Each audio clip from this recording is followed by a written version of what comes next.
BooktUbe and welcome to my wrap-up for January 2015. This is my first ever monthly wrap-up, so I'm excited. Get excited. Yeah! I read 8 books and 1 graphic novel, and I'm going to show you what they are, and then I'm going to do my TBR for February. Ooh, exciting! Yeah! So I didn't have the best start for January. I was going to do the biannual bibliothon, which is happening, and I had all my books planned, and then I got this massive migraine that lasted like 5 days. So I was really bummed out because I wasn't able to take part in that, but I did manage to fulfill one of the challenges, which was to read a graphic novel. And that graphic novel was Bravest Warriors Volume 1. Bravest Warriors is a cartoon on YouTube created by Pendleton Ward, but this one is written by Joey Comio, I don't know if that's how you pronounce it, and it was illustrated by Mike Holmes. I'll chuck a link for the show down below. I love it. I love Bravest Warriors. If this cartoon style looks familiar to you, that's because Pendleton Ward also created Adventure Time. Bravest Warriors follows 4 teenagers, Beth, Chris, Danny, and Wallow, who try to do good things and save the galaxy. It's really farcical, like Adventure Time. As for this first graphic novel, I really enjoyed it. It's a whole new adventure, so it's nothing that you've seen before if you've watched the series, but the characters are true to themselves, and it also, I feel, is very accessible to people who haven't seen it. It does miss out on a couple of the like quirky side characters like Catbug, who I love, but I feel like that makes it a little bit more accessible. I really enjoyed this and I gave it a 4 out of 5 stars. I have the next one to read, which I will get on soon because I love it. Also, something cool that I am trying to do this year is a challenge that heaps of people are doing. It's the Pop Sugar Challenge. If you haven't heard of it, I'm gonna chuck it below, but it's like a whole bunch of different books you have to try and read. So I'm using this as my graphic novel because it's a graphic novel and I read it. The second book that I finished is Isaac Asimov's first ever novel called Pebble in the Sky. Basically, my home dog, Joseph Schwartz, is living his life in 1949, taking a stroll, and then he accidentally like walks into the future or something. It's a future where Earth is highly radioactive. There's still a bunch of people living there, but humans have expanded beyond Earth, and Earth humans are looked down upon. Then Joseph accidentally gets like involved in this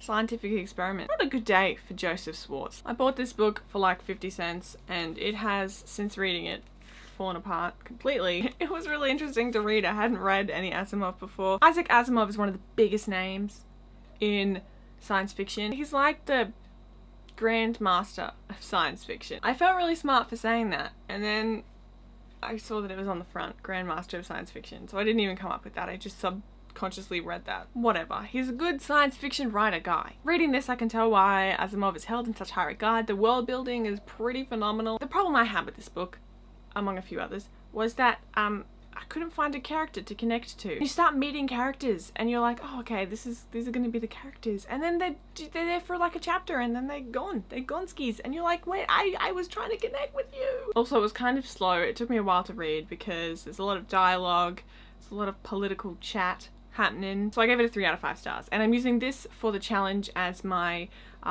first novel of a popular author. The next book I read was The Titan's Curse, which is the 3rd book in the Percy Jackson and the Olympians series, which I'm reading as a part of a group that I'll link below. They're reading like all of Rick Riordan stuff. I'm gonna stop at the end of Percy Jackson because that's all I have, and I'm on a book buying ban because I'm saving for a trip, so I don't really want to make exceptions that are also box sets. I really love this series. If you're not aware of what it's about, basically it's a kid called Percy Jackson, and PJ, nobody calls him that, but I do. PJ finds himself discovering that his dad is a Greek god, so he is what they call a half-blood, and he gets to go to Camp Half-Blood and on quests and things, and it's all the Greek mythology worked into it.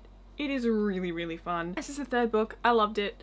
I wish there was more Annabeth because she's awesome. This is like the middle book in the series too, so things are like really happening. Things are going down. I was slightly torn over whether to give this 4.5 or 5 stars.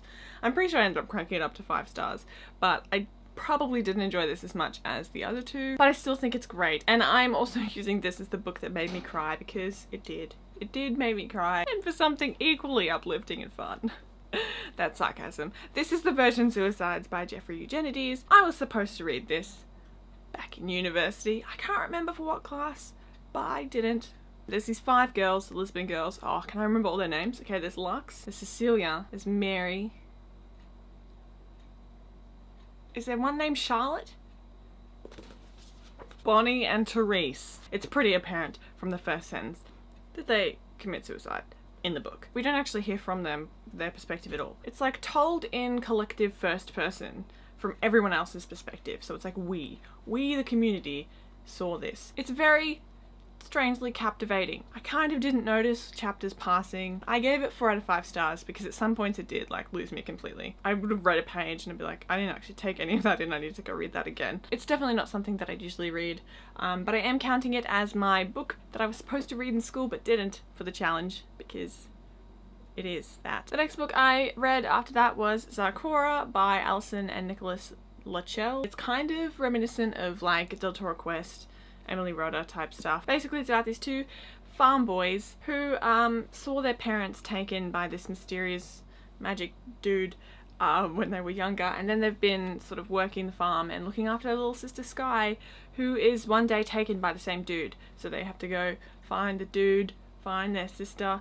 Questy times. The plot was exciting, they introduced cool concepts, and there are obviously dragons involved, and they're cool, like there's a princess character who I really like, but my main problem is that I feel like this needed a solid edit because like the writing lets it down in parts.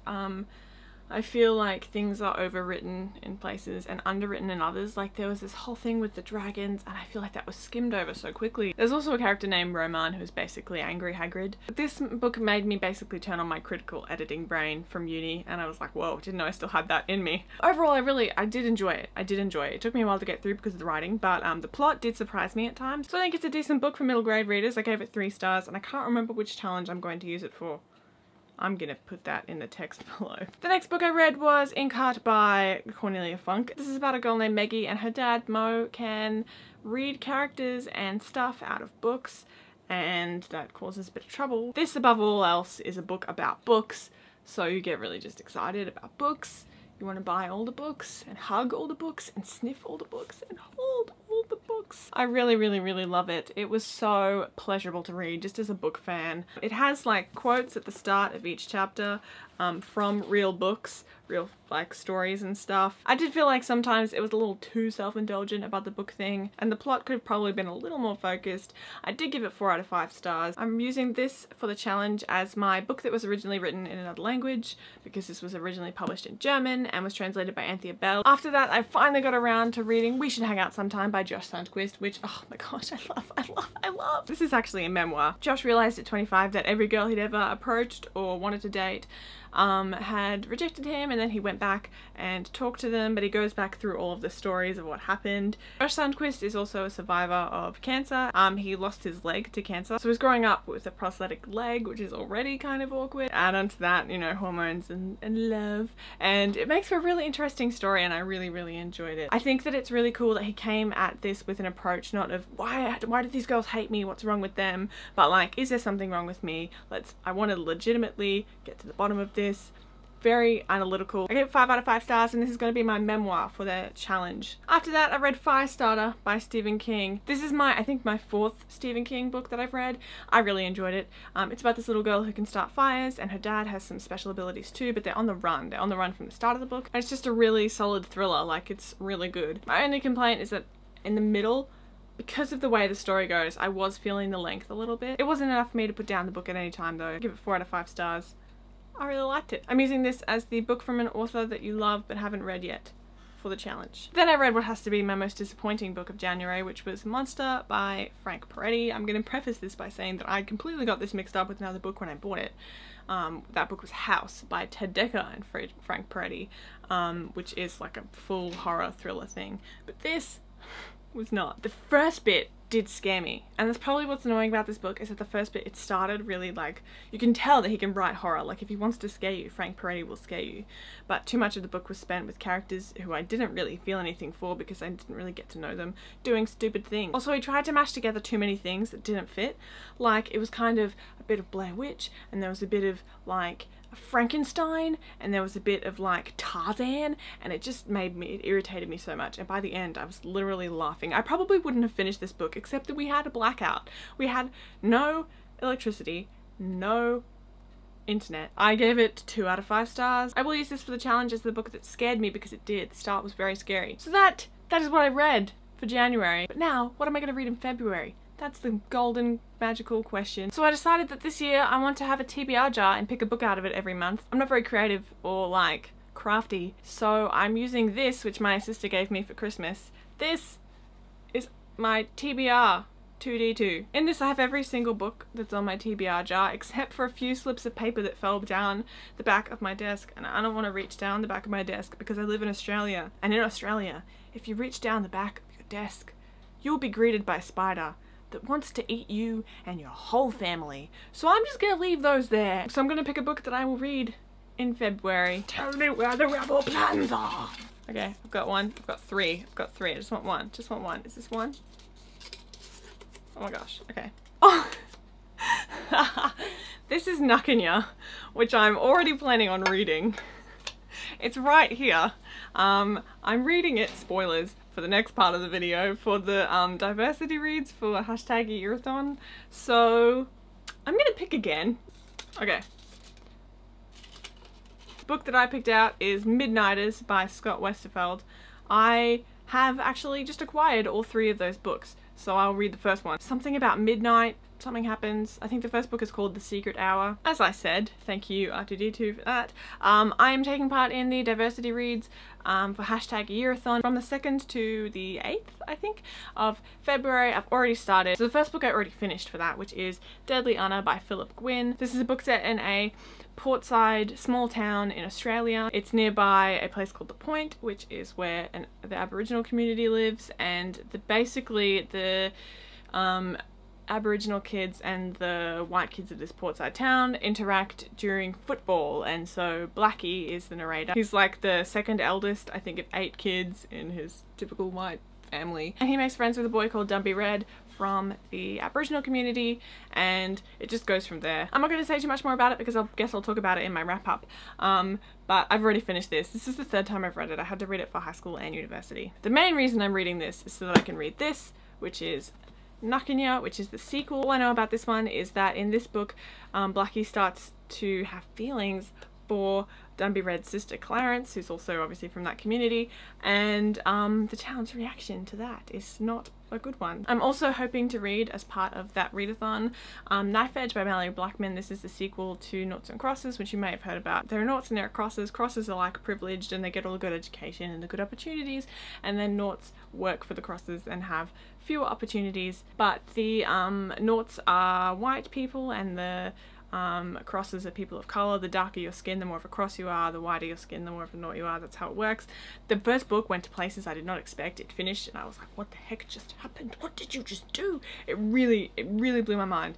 And so this is the sequel. I don't know much about it at all. I don't want to set myself too many books to read, but outside of that readathon, I'd like to finish Percy Jackson and the Olympians #4, The Battle of the Labyrinth by Rick Riordan. I'm already partway through. I started reading it before the readathon, so I'm confident I can finish that. Then as part of a read-along for a group called, I think it's Addicted to Ink, I'm gonna link it below. They're reading the first 3 books in this series. This is the 2nd book of the Throne of Glass series by Sarah J Maas. This is Crown of Midnight. They're reading all 3. I'm just gonna read this one because I've already read the first one. But I'm really excited because assassinating fun. Not assassinating fun, like I'm here to assassinate all your fun, but hey, fun with assassins.